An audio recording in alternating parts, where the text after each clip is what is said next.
One crisp autumn morning, Claire stood on the side of a dusty country road in a small town in Montana, waiting for the aging school bus that would take her to the nearest city. The air was cool and pine-scented, and the golden leaves of the aspen trees rustled softly in the breeze. The distant hum of a farm tractor and the cries of crows created a familiar rural backdrop. Claire, a college biology student, loved moments like these, when she could just stand there, breathe in the fresh air, and feel like she was a part of nature. Little did she know that this day would be a turning point in her life. Suddenly, a loud cracking sound came from the brambles that lined the road. Claire turned and froze. A large black bear was slowly emerging from the bushes. His thick fur glistened in the morning light, and his massive paws left deep marks in the soft earth. Claire's heart began to pound. She remembered her father's stories about how dangerous the bears were in this area, and how encounters with them rarely ended well. But there was something different about this bear. His dark eyes weren't menacing, they were worried, almost pleading. Panic broke out at the bus stop. Several locals waiting for the bus started shouting, "Claire, run! It's a bear! Call for help, quickly!" But Claire didn't move. Something in the bear's movements, slow, almost cautious, made her freeze. He didn't growl or bare his teeth, but just looked at her, slightly tilting his head. Then the bear made a low, soft sound, like a groan, and took a step back, as if inviting her to follow him. The crowd continued to shout, but Claire felt a strange calm. Her instincts told her that this bear didn't want to hurt her. I have to figure out what he wants," she muttered under her breath, taking a step forward. "Are you crazy?" shouted old Joe, clutching a basket of apples. "He's a wild animal." But Claire just shook her head, and obeying an inner impulse, followed the bear, who had already disappeared into the thicket. She quickly pulled out her phone and sent a text to her boyfriend Brian. "I'm going after a bear in the woods outside of town. Don't worry, but know where I am, just in case." The forest greeted her with cool shade and the scent of pine needles. The noise of the village faded, giving way to the singing of birds, the rustling of leaves, and the distant murmur of a stream. The bear, now clearly a female, moved confidently, but looked back from time to time, as if checking to see if Claire was following her. At first, Claire was paralyzed by fear, but the further she walked, the more she felt a strange connection with this animal. The bear was not a threat. It was leading her somewhere with a specific purpose. The deeper they went into the forest, the more restless the bear became. She sniffed the air, let out quiet growls, and quickened her pace. Claire tried to keep up, though branches slapped her face and tree roots tripped her. Finally, they came to an abandoned camp surrounded by tall pine trees. The place looked as if it had been abandoned in a hurry. The tent was torn apart, backpacks were strewn across the ground, and a fire was dying nearby, leaving a pungent smell of smoke. Among the scattered belongings, Claire noticed a tattered leather journal. She picked it up and opened it.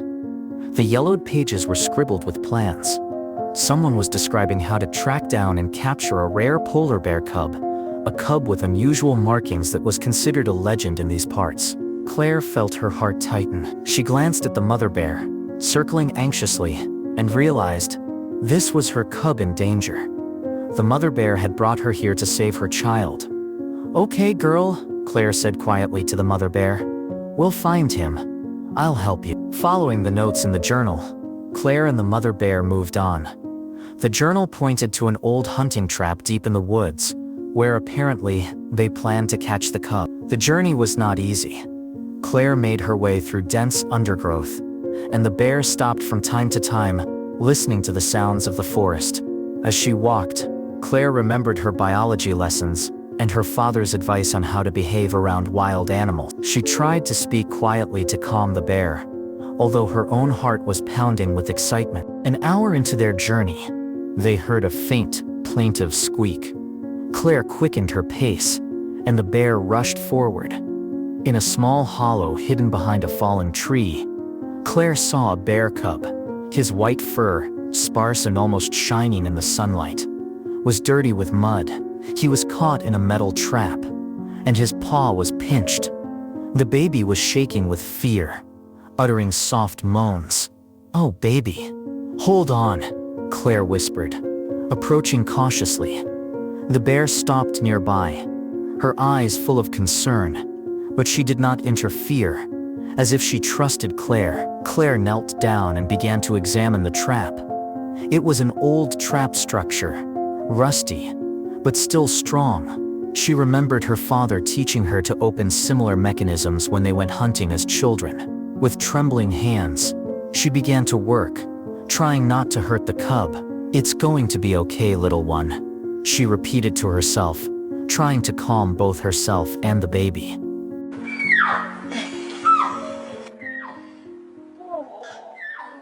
After several tense minutes, with sweat pouring down her forehead, Claire was finally able to open the trap. The cub freed, froze at first, and then limped toward his mother. The mother hugged him, holding him close, and let out a low, grateful growl. Claire sat down on the ground, exhaling with relief. Her hands were shaking, but her heart was filled with warmth. She watched the reunion of mother and cub, and tears of joy welled up in her eyes. "You're together again," she said softly. The sun began to set, filling the forest with golden light. The mother bear looked at Claire as if saying goodbye, and slowly led her cub deeper into the forest. Claire stood there, watching them until they disappeared behind the trees.